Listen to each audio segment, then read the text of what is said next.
communautaire pour recréer les conditions du vivre ensemble, du vivre en commun entre toutes les Maliennes et tous les Maliens. Des États généraux de la décentralisation seront convoqués en vue de créer les conditions nécessaires à un transfert effectif de compétences et de ressources aux collectivités territoriales sur l'ensemble du pays. Par la suite, le gouvernement tiendra les assises nationales du Nord Mali. D'ores et déjà, dans la perspective des discussions à venir avec les groupes armés et dans le but de créer les conditions d'un apaisement, il a été procédé à la mise en œuvre des mesures de confiance énoncées par l'accord préliminaire de Ouagadougou. D'où mon incompréhension d'entendre que la rébellion a décidé de suspendre les dites négociations, ce qui est une violation flagrante de l'accord dit de Ouagadougou. Nous en parlerons. À cet égard, la commission dialogue et réconciliation sera reconvertie en commission dialogue, vérité et réconciliation, en vue de penser les plaies encore béantes de la société malienne. Monsieur le Président, les crises cycliques dans les régions septentrionales du Mali trouvent leur explication profonde dans les conditions de vie précaires de nos populations dans leur ensemble et de pauvreté générale. Un ministère de la réconciliation nationale et du développement des régions du Nord a été créé par moi dès mon arrivée aux affaires, en vue d'accélérer le développement en matière de santé, d'éducation et d'infrastructures. Je suis heureux de constater que la communauté internationale a compris ces enjeux et je tiens en cette occasion à exprimer ma profonde et sincère gratitude à tous les amis du Mali qui se sont engagés le 15 mai 2013 dans un élan fabuleux de solidarité exceptionnelle à soutenir la mise en œuvre du plan pour la relance économique et durable du Mali. Monsieur le Président, avec l'appui de la communauté internationale, le Mali s'attelle résolument à la consolidation de la paix, de la réconciliation nationale et de la refondation des forces de défense et de sécurité. La reconstruction des régions septentrionales dévastées par les forces terroristes et djihadistes, l'approfondissement de la gouvernance institutionnelle, ainsi que la relance économique de notre pays. Dans le cadre de la bonne gouvernance, une place de choix a été faite à notre justice. Le Premier ministère, après le Premier ministre, est celui de la justice. C'est dire notre dédicace à faire du Mali un État de droit véritable et non factice. Monsieur le Président, le Mali vient de loin, mais il est désormais là. Il est là et il veut jouer son rôle, et tout son rôle. Cependant, la situation que vit notre pays, je dois le dire, est symptomatique des défis auxquels tous les pays de la région du Sahel sont confrontés, notamment les pires formes de la criminalité transfrontalière organisée, y compris le trafic de drogue, d'êtres humains, d'armes en tout genre, dont certaines très sophistiquées, proviennent des arsenaux libyens de la chute de Kadhafi. Ainsi, malgré l'espoir suscité par le succès des opérations menées à travers l'action conjuguée de l'opération Serval, des troupes de la MISMA, maintenant MINUSMA, et des forces de sécurité et de défense du Mali, le déplacement des groupes armés continue à se faire dans notre sous-région. Et de territoire en territoire, on le sait aujourd'hui dans le sud d'un de nos pays voisins. Cela représente pour nous et pour l'ensemble de la communauté internationale une menace sérieuse pour la stabilité et l'intégrité territoriale du Mali, ainsi que pour la paix et la sécurité de la région du Sahel en entier. C'est dans ce contexte que la mission des Nations Unies pour la stabilisation du Mali, la MINUSMA pour soutenir les forces armées de sécurité du Mali, a été mise en place. Cette mission se déroule de manière heureuse et nous félicitons les Nations Unies d'avoir eu l'initiative, singulièrement le Conseil de sécurité. Chers amis, notre pays est à la croisée des chemins. Il y a quelques mois, personne ne peut penser qu'aujourd'hui serait que nous soyons ici devant vous. Nous laissons saisir cette occasion, cette opportunité pour réitérer notre engagement à œuvrer sans relâche à la mise en œuvre de la stratégie des Nations Unies pour le Sahel. Nous en avons connu hier à l'occasion d'un sommet d'une réunion de haut niveau sur le Sahel. En raison de la complexité et de la gravité de la situation au Sahel, ma délégation accueille favorablement le rapport présenté par M. Prodi.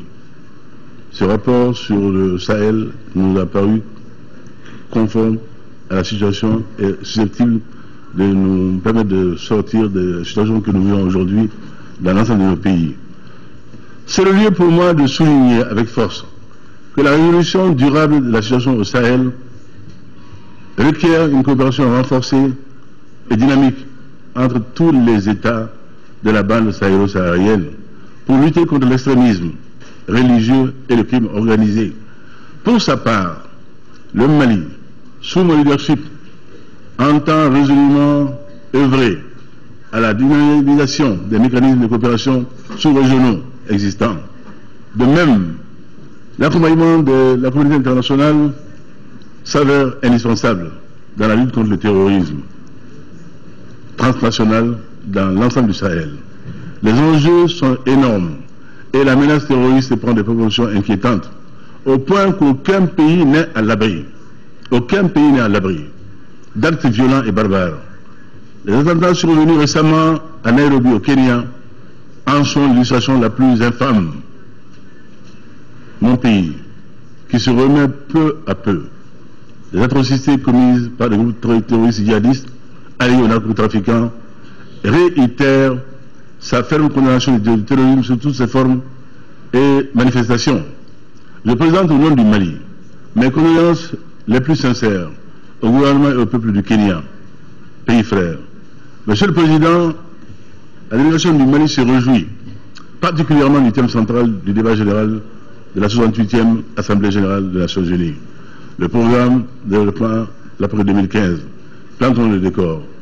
La pertinence de ce thème repose incontestablement sur les incertitudes du monde d'aujourd'hui, incertitudes résultant de l'instabilité économique et financière internationale, de l'accentuation de la pauvreté, de la dégradation continue de l'environnement et de la multiplication des catastrophes naturelles. Nous avons subi récemment encore des inondations qui ont causé au moins une cinquantaine de morts dans mon pays. En effet, 10 ans après l'adoption des objectifs du millénaire, OMD, les chefs d'État et de gouvernement réunis ici même, en septembre 2010, dans le cadre de l'évaluation à mi-parcours, ont exprimé de vives préoccupations quant aux résultats insuffisants. Force est de constater qu'à ce stade, le chemin à parcourir pour l'atteinte des objectifs reste long. À cet égard, il est crucial de jeter un regard critique sur les faiblesses constatées afin de poser les jalons d'un développement durable. L'une des insuffisances du programme des OMD qui a retenu notre attention est le déficit d'engagement concernant l'OMD numéro 8. Il porte sur la mise en place d'un partenariat mondial pour le développement. Sans l'instauration d'un système commercial et financier ouvert et équitable, ainsi que le respect des promesses faites aux pays les moins avancés en développement sans littoral et aux petits États insulaires, notre collègue de Samoa vient d'en parler. Face à ce déficit d'assistance à ces pays, il est à craindre que nous allions vers un nouveau constat d'échec.